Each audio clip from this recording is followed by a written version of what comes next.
Good morning, or whatever time it happens to be where you are. My name is Argo Vermeer, and this is my channel, at Collectivism Kills.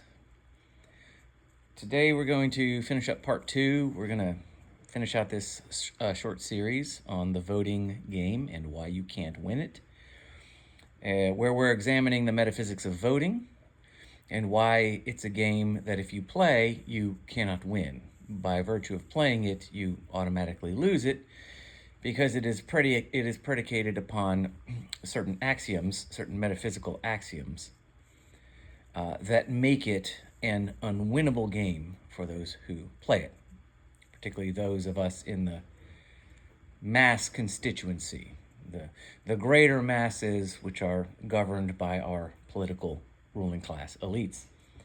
So we're talking about that today.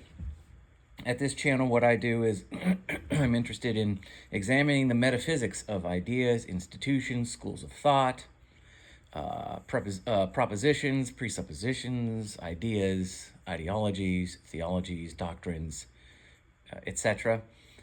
So I examine these things for their implicit or much less often explicit metaphysical assumptions. So the assumptions they make about the nature of man and reality writ large, and if applicable and appropriate, God. So when we're dealing in doctrines or theologies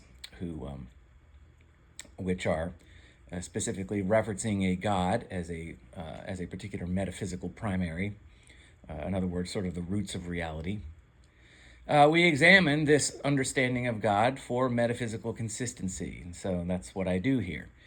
I examine these most often implicit metaphysical assumptions to see if they're actually conceptually consistent or if they are rooted in some kind of inherent contradiction, conceptual contradiction. So the good ideas and institutions and ideologies and philosophies and doctrines, the ones that are rooted in consistent metaphysical assumptions, we keep, and we discard the rest as being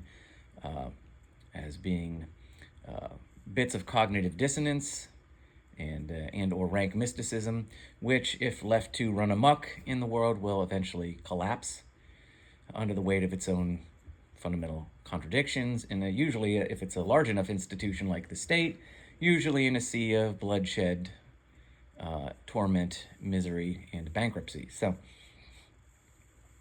that's what I do here.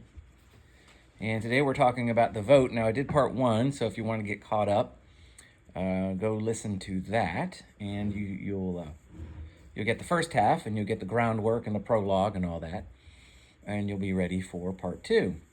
Thank you to anybody who's giving me your time and attention. I do really appreciate you being here. To my 1.5 listeners, I love and adore you, and I thank you for, again, I thank you for your time and attention, and giving me somebody to talk to about this stuff, because as you might imagine, and as is evidenced by the tiny stature of this channel, there aren't that many people interested in this kind of thing, for many reasons which we won't get into. So the tiny number of you that are interested and are here, I really do greatly appreciate you.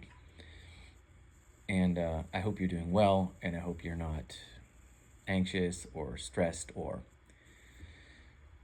suffering any of sort of the psychological postmodern ills that are a seemingly inexorable product of where we are socially, politically, and ideologically and spiritually in the West. So hopefully you have erected some kind of a psychological hedge against that. And hopefully that has something to do with either seeking and holding on to truth, because I can assure you that the chaos and the madness that you're seeing and experiencing in the West are rooted in anything but the will to seek the truth or the truth. So, and hopefully this channel is a conveyance for you to seek that truth and find solace and refuge in it. the truth, as Jesus says, will set you free. And that is not a lie, which is why I've dedicated my entire life to examining the fundamentals of ideas and institutions and propositions and presuppositions and ideologies and theologies. I've dedicated my life to examining the metaphysics because that's where you will find the truth about them. And I hope that that you find some find some help or some assistance in doing that here. All right, so enough of the very long-winded prologue that I'm known for, or as is a function of my, well, one might say unfortunate personality. Like I said, we're all products of our upbringing, so believe me, if I could, well, there's no such thing as a personality transplant. We just do the best that we can with how our central nervous system was able to develop in our formative years. So, yeah, I would do a better job if I could. Unfortunately, we get the personality we get. So, as long as you're, well, anyway. Okay, so we were talking about voting, and I was saying, I was disagreeing with an acquaintance of mine who I love and respect, who was saying, you shouldn't be a single issue voter, that you should think about it. I'm summarizing, I'm paraphrasing, but you should think about voting strategically. Don't fall into, quote, the fallacy of voting your conscience, excuse me. Because if you do that, you're pretty much going to guarantee a win for the other guy or girl in this case. So don't be a single issue voter. Don't necessarily vote your conscience. Think about voting strategically. Because if we strategically vote, then perhaps in the long run we can usher in a sort of morally virtuous government that will reflect our values. And in the same way that the government eventually abolished slavery and gave women the vote and enacted civil rights legislation, in the same way this happened, we can get them to abolish or establish a nationwide ban on abortion, which I guess is the same thing as abolishing abortion, because abortion was the issue. The problem is that people, conservative Christians, which is what this particular acquaintance of mine identifies as I'm pretty sure. I know at least he's self-identified as a conservative, and he's a Christian, so I would imagine conservative Christian. But there was some issue with Trump on abortion, where Trump was saying that once abortion was an issue that had been kicked back to the states, that he considered it no longer a real political issue for him. And of course, for certain people, and certainly people in the conservative Christian movement, abortion is simply a non-starter, and they don't consider it resolved simply by kicking it back to the states. They think there should be a nationwide ban because it is an issue of extraordinary moral consequence to them. And so there were some rumblings in this group of people about Trump's position on abortion, and I think I had read that it came out that Melania, Trump's lovely wife, was in favor of abortion rights. Now, I didn't read anything specific, so this could have been taken out of context, meaning that she might have said abortion rights in the cases of, I don't want to say the R word, but in cases of like forced compliance or like incest, or, in cases where the baby is going to be severely disabled or otherwise disadvantaged, and perhaps cognitively or whatever.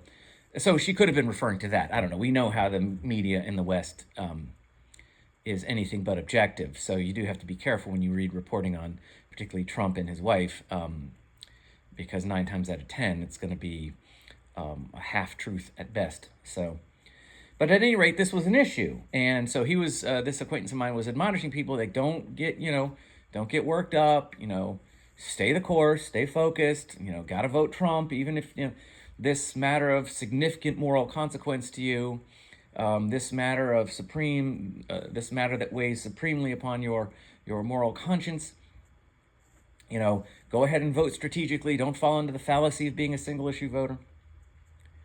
And of course, I was saying that my opinion was that this acquaintance of mine was entirely wrong.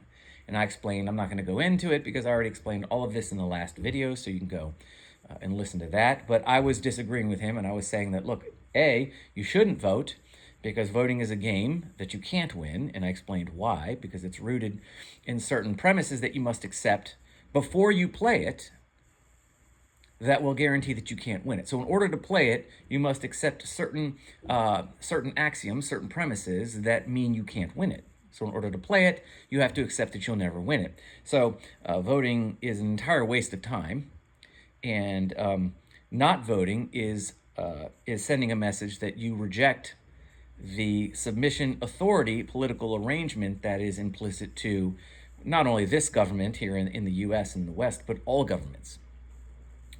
But then I said, if you did have to vote, you should use it as a way to pronounce your moral objection to an issue. So you can use your vote as a way to confront what you view as evil. That your moral obligation, when you see evil, is to oppose it, and that the vote can be used in this fashion. But in no way should the vote be used to play this game. In no way should your vote be seen as some kind of a strategy in order to usher in a state that is going to make society free and libertarian, small L libertarian, free and libertarian and moral and individualistic, because these things are completely anathema to the nature of the state fundamentally. The state by its nature doesn't recognize any of those things, and therefore you can't use your vote strategically to create this kind of society rooted in this kind of government authority. And so to use your vote strategically is always a losing move, because you're never going to strategize your way into a conclusion that runs contrary to the very nature of government. So I was saying, go ahead and vote your conscience. Confront this evil that you think is going on. Confront an evil. Use your vote to confront this evil as, at the very least, a protest. Again, I don't think you should vote at all. I think that's the most effective form of protest. But if you have to vote, it should be a form of confronting evil and opposing it. And I said, so if this makes you a third-party voter, or you do a write-in vote, or this makes you a single-issue voter, any way that reflects your moral conscience would be an appropriate use of the vote if you must vote.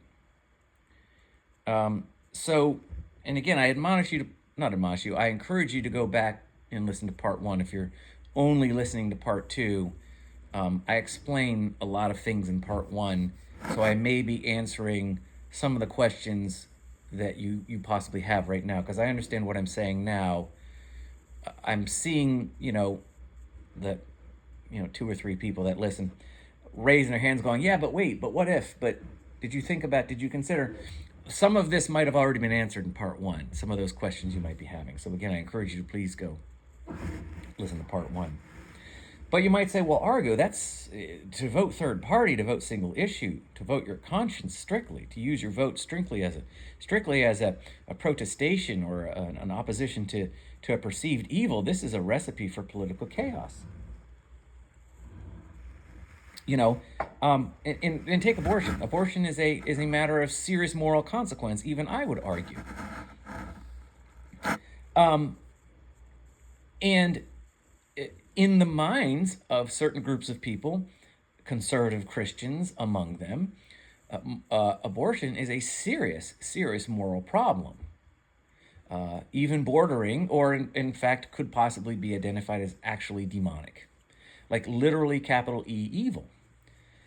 Again, and I would argue, again, making exceptions for certain instances, because if you are going to be somebody who proposes to love your neighbor as yourself, then there are certain exceptions to this issue that I think you are sort of obligated to make. I think being an absolute demagogue on this issue is not a loving position. There should be some exceptions made, but I do agree in general that it makes perfect rational sense on a moral level to oppose abortion as being something of significant moral consequence. So you might say, well, to vote just on a single issue, which means you might even write in a candidate or vote third party, you might say, Argo, this is a recipe for political chaos. And I would say, yes, you're right.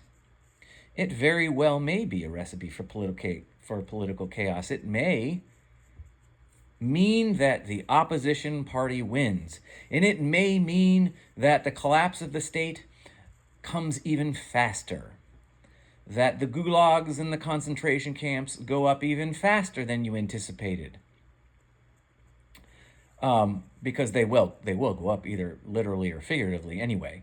The idea that you're going to, that somehow you're going to buy your vote and by the power of the state usher in some kind of benevolent, moral, individualistic sort of utopia. That's just hope over reason. That's not going to happen. But you might say it's going to be chaos, and I would say yes, it very well might be. It might be chaos, and it might mean that yes, the bad person will win. But I would argue this: it's much better to collapse and sow confusion in a corrupt and senseless political game like voting than attempt to play it according to the rules. Because you have two options. You can either vote your conscience and use your vote as a way to oppose evil, even almost certainly that you might not, the bad person might win. And this means you might have to write in a third candidate, and this candidate's going to get 2% of the vote, and that's that. That's true. But your only other choice is to play the game. And again, it's a game you can't win. So in other words, there is no real choice. You either capitulate by your vote and by attempting to play this game, you either implicitly capitulate to your perpetual submission to the political elite, or you use your vote to resist that authority and submission political arrangement. In other words, you use the vote to resist your perpetual slavery and as an opposition to a moral evil. You either do that, or you simply play the game and implicitly capitulate to the will and whim of the ruling class, which will end up getting abortion and everything else it wants, regardless of what you think in the long run.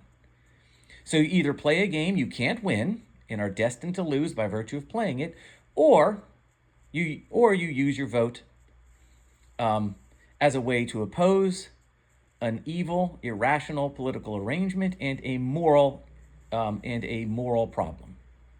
So in my mind, there is no choice. But there's no real choice. So if you bring about the collapse of the system that promotes this senseless political game called the vote, by using your vote to morally oppose something or to vote your conscience,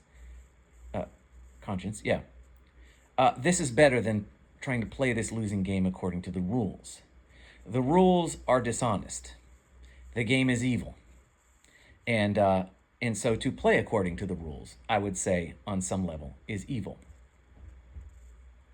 But a vote for your conscience, or to not vote at all, will guarantee that the enemy will be put into power, Argo. You've just basically opened the door for your enemy to just waltz in and take over. You will have ushered in more misery than simply voting for the lesser of two evils ever could.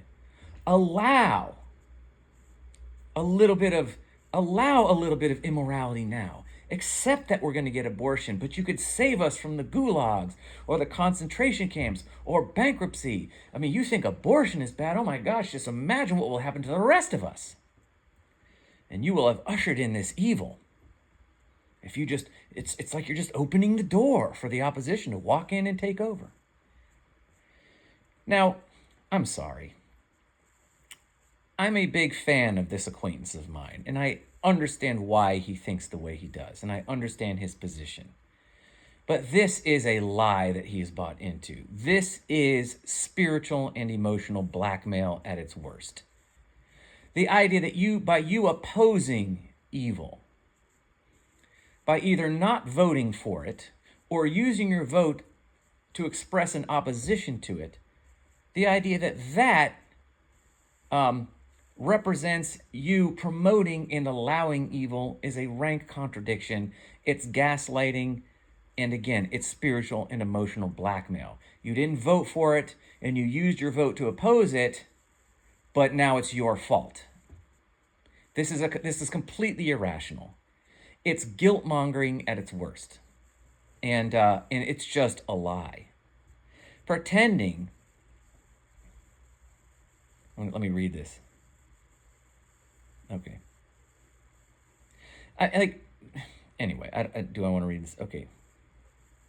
Anyway, okay, I don't want to, I'm going to skip. I have some notes here. I'm just trying to see what I want to skip. Okay.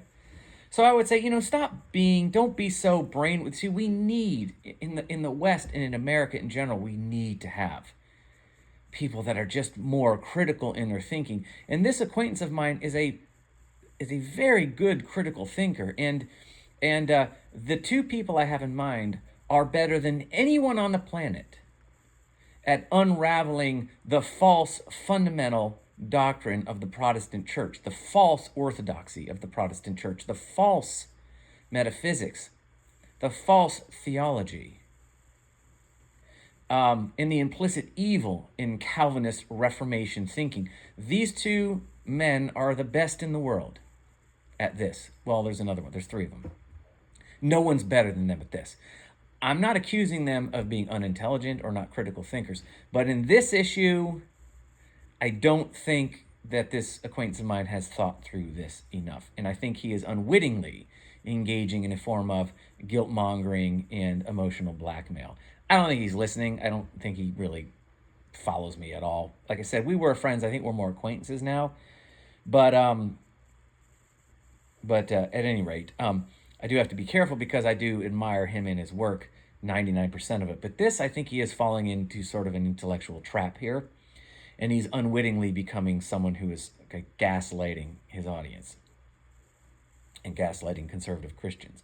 I'm not a fan of conservative Christianity at all. But on the abortion issue, I'm forced to agree, at least for the ones that don't demagogue it.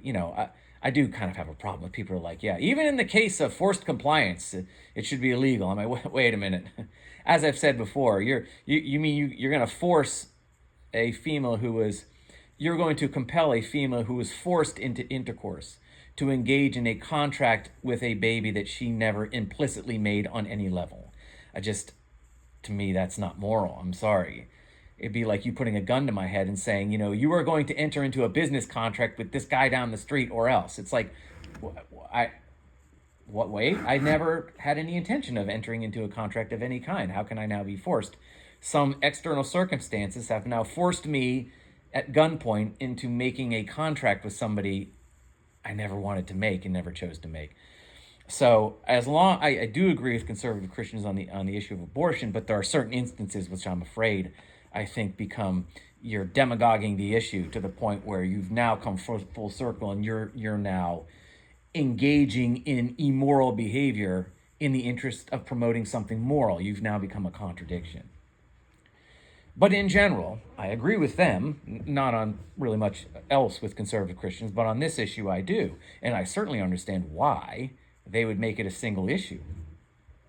I think of all the issues, abortion is one that could be maybe the most legitimate single issue. There's a couple others, but that one arguably is the greatest single issue. So anyway, the idea that somehow if you decide not to vote, or you use your vote as an opposition to tyranny and oppression and immorality, the idea that somehow you're now responsible for it, this is brainwashed and naive. I mean, this is childlike thinking. The minds of children think. This is very immature thinking. It's very unnuanced, if that's a word, non-nuanced. It's very nuance-less thinking. It's appealing to a very simplistic interpretation of something which is incongruent with the mind of this acquaintance of mine. He's way smarter than this, and I'm a little disappointed that he's making this sort of implicit accusation. That's my perspective. Maybe he doesn't feel that way, but that's the way I'm reading it. So that's my opinion on that.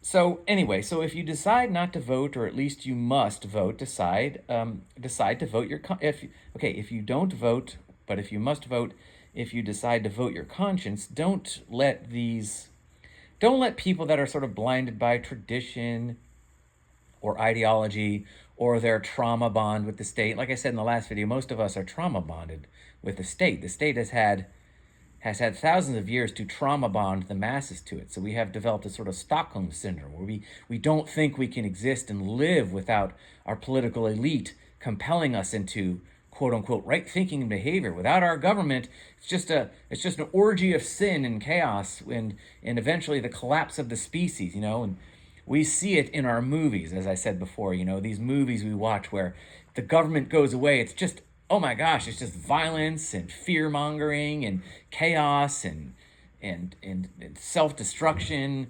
It's just hordes of roving psychopathic gangs fighting it out. This is what they teach us. Without government, you're dead, and so is everyone else, because your nature as a human being means you must be governed. Left to your own, you don't know how to exist. Your consciousness lacks the ability to really apprehend truth and act in service to it. The truth and goodness are anathema to your nature. The original sin of your existence is your inability to access truth and goodness in and of yourself. You are insufficient, therefore, to your own survival without government. This is the sort of trauma bond that we have been psychologically manipulated into this eternal trauma bond, to the point where you tell somebody not to vote, and most of them look at you like you're the devil incarnate. How dare you? Do you not understand how dangerous it is? If you don't vote, God knows who could get into power, as though what you think and how you vote makes any difference in the long run. If you understand the metaphysics of government, you understand it is predicated on the idea that man is insufficient to the apprehension of truth and acting in service to it at the level of his very nature. Therefore, fundamentally, what he wants and what he thinks is irrelevant. That's why he needs to be governed. So why would we think that why would we think that it makes any sense to give him the vote? You see what I mean? The vote is a product of the state. And the state is rooted in metaphysics, which mean that the masses cannot be trusted to think for themselves. Their ideas, their opinions, their desires cannot be trusted as being good and true and righteous. That's why they must be compelled. So the voting is an expression of an institution rooted in metaphysics that mean that you don't know how to vote. That's why you must be governed. Your choice doesn't matter because you can't really know anything. I hope this makes sense. So voting itself represents a fundamental metaphysical contradiction. It's a contradiction to your very nature. And whether the ruling class wants to or not, it is always going to be used nothing more than a conveyance to expand the political power and wealth of the ruling elite. Even if they, no matter how hard the ruling elite may try to prevent this from happening, it's the nature of government. And therefore, it's the nature of themselves as holders of political office. Voting will, according to the nature of state, become nothing more than a conveyance by which the ruling class expands its power. It can't make you free because the metaphysics mean that you can't really vote in any rational way because your very ability to access the truth and act in service to it is insufficient according to your nature, which is why you must have a political elite governing you at all times. So don't let the ruling authority, don't let these traditions and this trauma bond and the Stockholm syndrome and people that suffer from it gaslight you and emotionally blackmail you into accepting blame for the supposed tyranny, which could have been avoided if you had just voted in the way the conservative or liberal or libertarian constituents insisted you should. Okay? All right, so moving on. Okay. So this is psychological manipulation, and I would submit it is abusive. Let no man nor woman condemn you for refusing to play the game of authority and submission. And the tyranny, it always implies no matter how it is played. Let no man or woman condemn you for refusing to play the game of authority and submission, and the tyranny it always implies no matter how it's played. So let no one condemn you or emotionally blackmail you or guilt trip you for recognizing that it's a losing game and either not participating or using your vote as simply a means to express an opposition to an evil, something you consider to be a matter of significant moral conscience. Say there's a vote. Okay, so here's where I'm going to get a little bit here's where I'll get a little metaphorical. We might have to go into part 3. I don't know that I'm going to get through all of this because I'm so rambly and verbose that I tend to not be able to wrap up things in the amount of installments that I had planned. So we may end up going part 3 on this. Okay. Not that it matters. I mean, it's not like I have a huge audience to disappoint. Anyway. So say that there is a vote about whether or not some collection of us should be compelled to leap off a cliff. There's a group of us, and all of a sudden, somehow, we've decided we're going to vote on whether we should leap off this cliff or not. This has come up as something that we as the collective should vote on. Now, there's going to be those of us, myself and hopefully you, who will reject the legitimacy of such a vote. It's like, but it's not really different. It's like, oh, we're going to vote to be free, or we're going to vote to have this tyrant in charge of us. So that's could be albeit a false, or, I'm just using this as an example. I mean, ultimately it's like a false dichotomy because in America we have a uniparty. The idea that somehow a massive difference between the candidates, that's delusional at this point. But the point being is it's sort of the same thing to have a vote whether you're going to jump off the cliff or not. It's we see that mirrored in today's presidential election. It's like whether you're on the right or left, the idea is that you're either going to vote for the guy that's going to save us or the girl that's going to save us, or you're going to end up voting for this horrible tyrant that's going to just abuse us and exploit us and then eventually mass murder us, And, you're either going to vote for Jesus or Hitler. This is this false dichotomy. Like, so you have a vote. Do you want to vote for this horrible, evil tyrant, or do you want to vote for the salvation of the species and of the entire nation? It's like that. It's like, do you want to vote whether we jump off the cliff or not? You see what I'm saying? Do you see the analogy? You see the metaphor? So we have this vote. We're all going to take a vote. Should we vote? Should we jump off this cliff or not? Should we be compelled to vote off to? We're going to take a vote on whether or not we should be compelled as a group to jump off the cliff, to leap off this cliff. So there are those of us who are going to reject the legitimacy of such a vote in the system which devises and promotes it. We're going to be like, this is a stupid vote. And we're going to refuse to participate in the vote as a matter of conscience. Because, but that might mean you have to leap off the cliff. It's like, yeah, okay, well, you know what? My assertion is this. To refuse to participate in this kind of lunacy, this stupid, ridiculous, nonsensical vote, we refuse to participate in it as a matter of our own moral conscience. Because reason and moral truth obligate us as human beings and children of God to do so. So, yeah, we might all have to go off the cliff because I'm in this collective. I can't get out of it. But reason and moral truth compel me to say this is a stupid vote and I am not going to participate in this. This is nonsense and this is all bullshit, and I'm sorry. I'm not going to participate in this because I'm morally obligated to reject the very premise.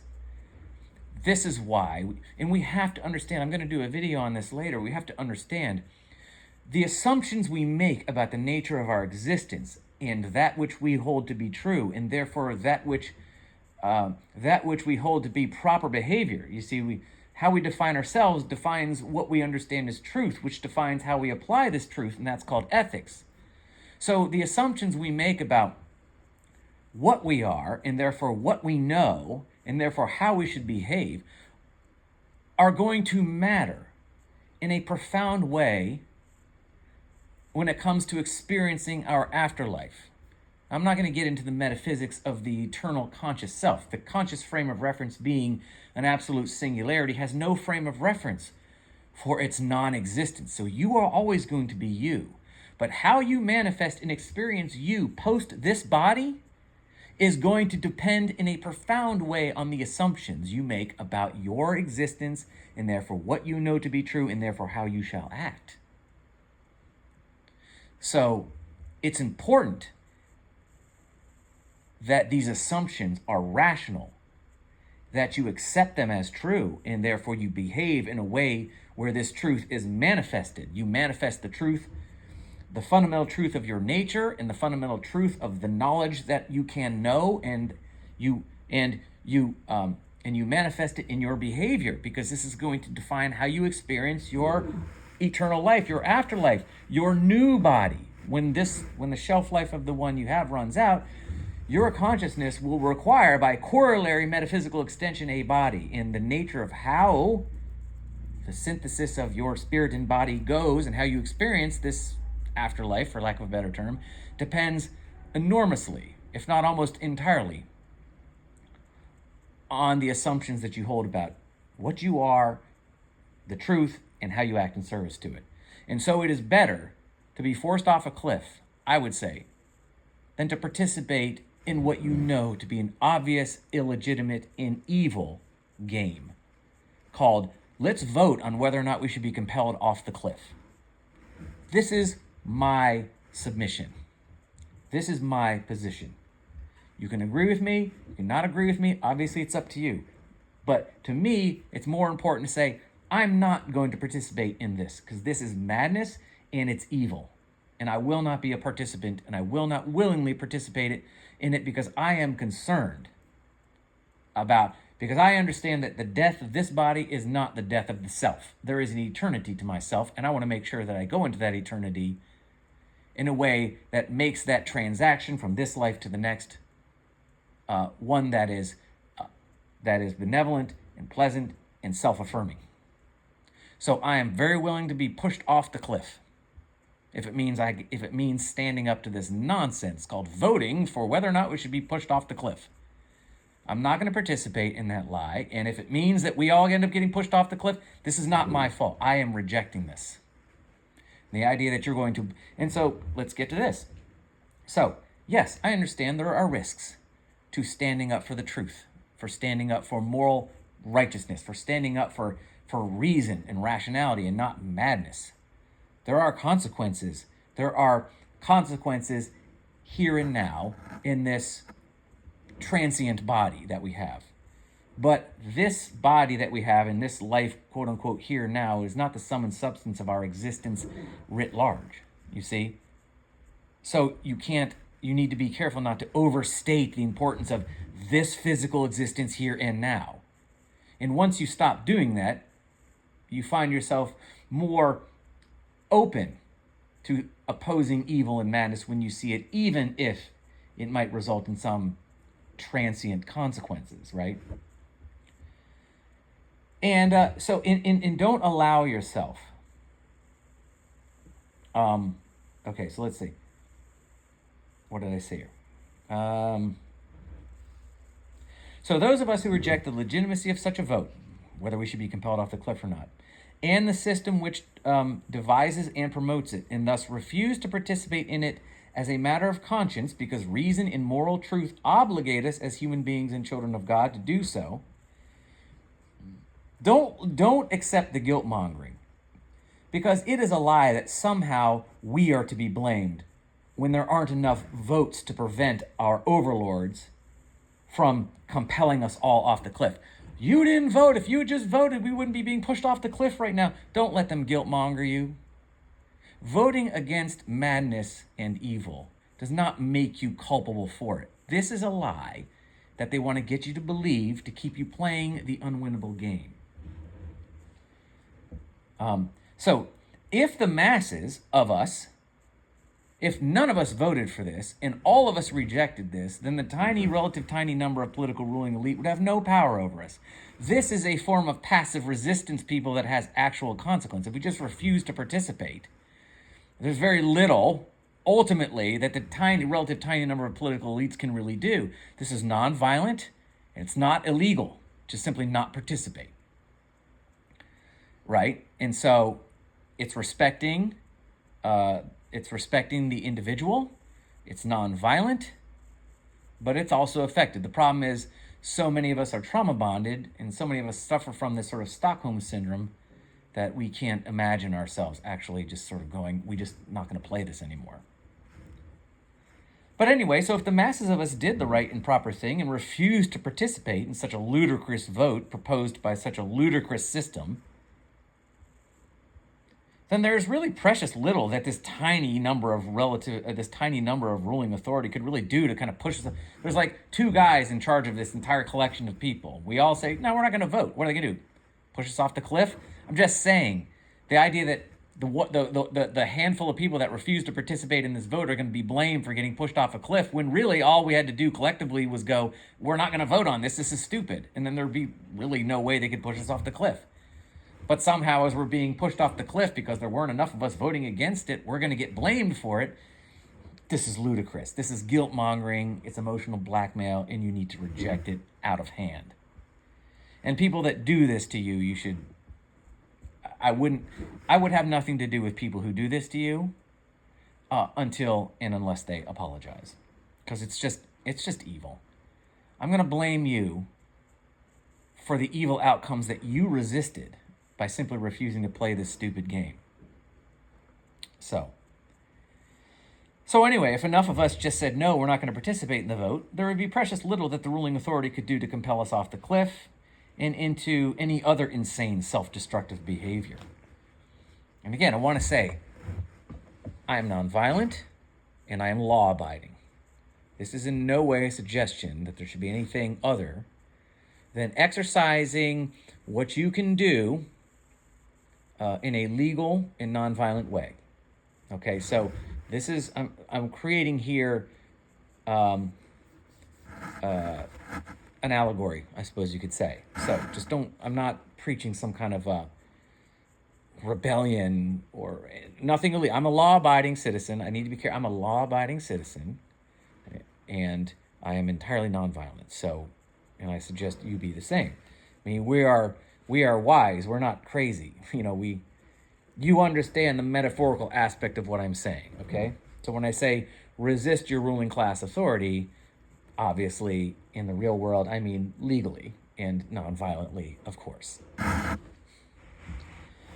Okay, so to participate in such a vote as to whether or not we should be compelled off the cliff, you know what, I'm going to stop here because I'm already at like 43 minutes and I'm starting to wind down a little bit. And I have some really, I think, juicy stuff to get to because I know what people are saying. People are saying, yeah, but you didn't really answer adequately my question. You didn't really my opposition to your perspective argue. You didn't answer. The government ended slavery. The government ended the denial of women's right to vote. The government granted suffrage. The government ended Jim Crow and ushered in the era of the civil rights movement.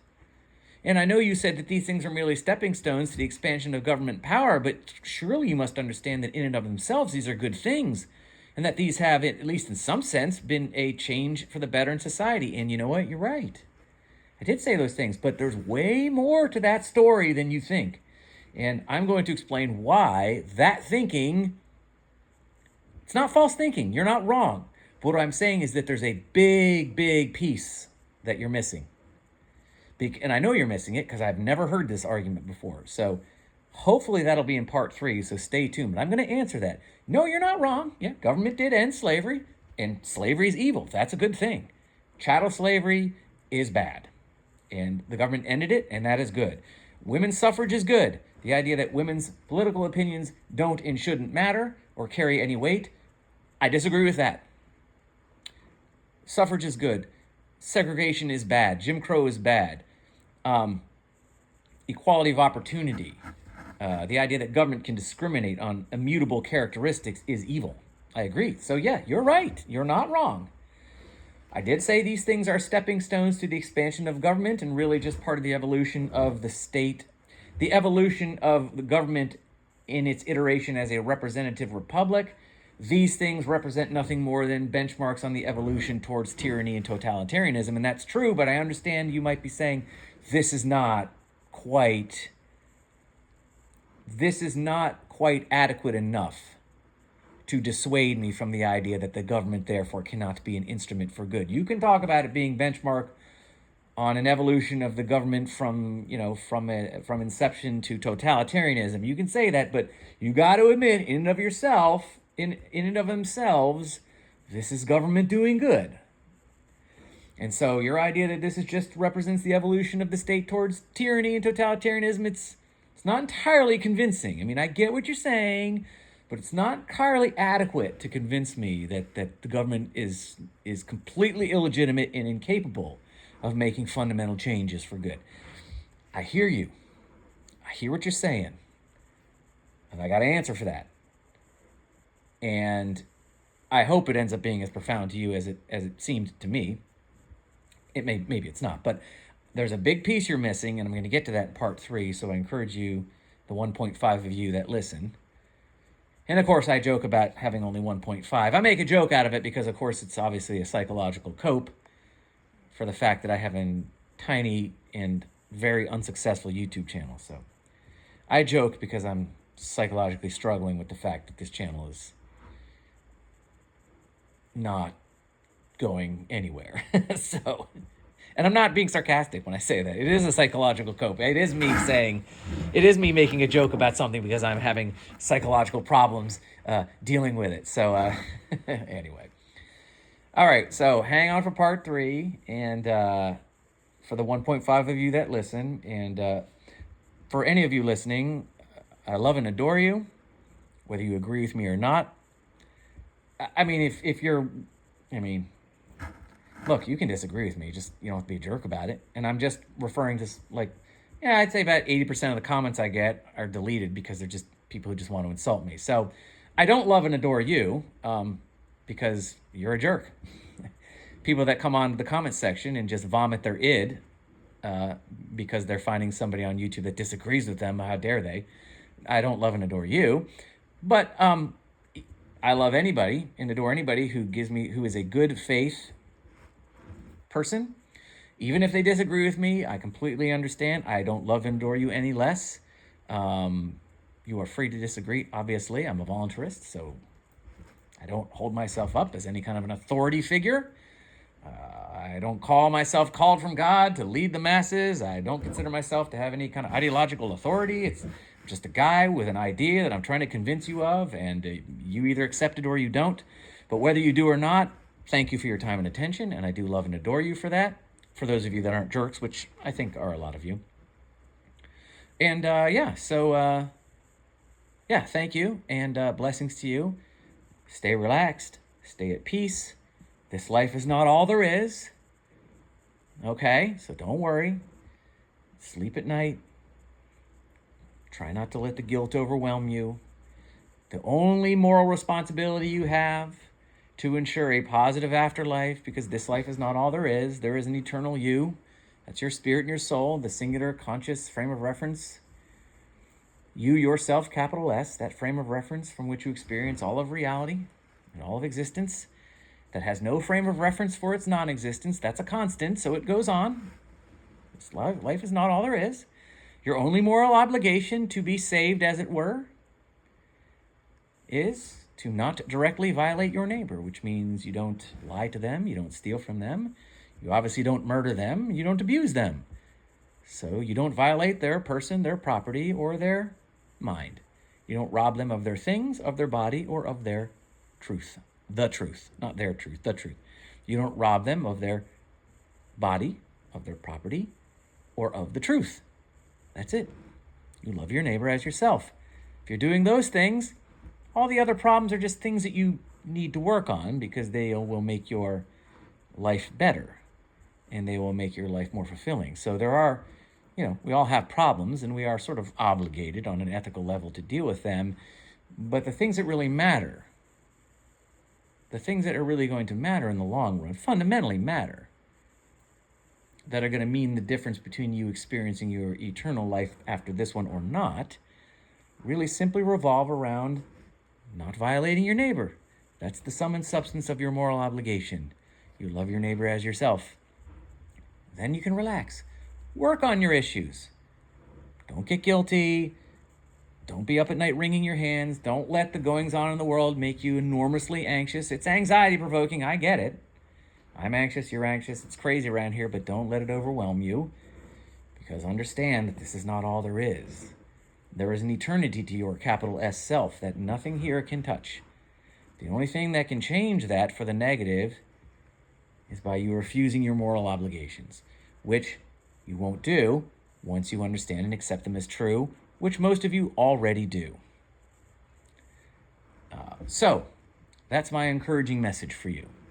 I hope you all stay calm, stay at peace, and stay tuned for part 3, and hopefully I can wrap this up in part 3. But anyway, I might get to that tomorrow, the next day, I'm not sure. But at any rate, I will talk to you then, and I will talk at you later. Okay, take care, bye.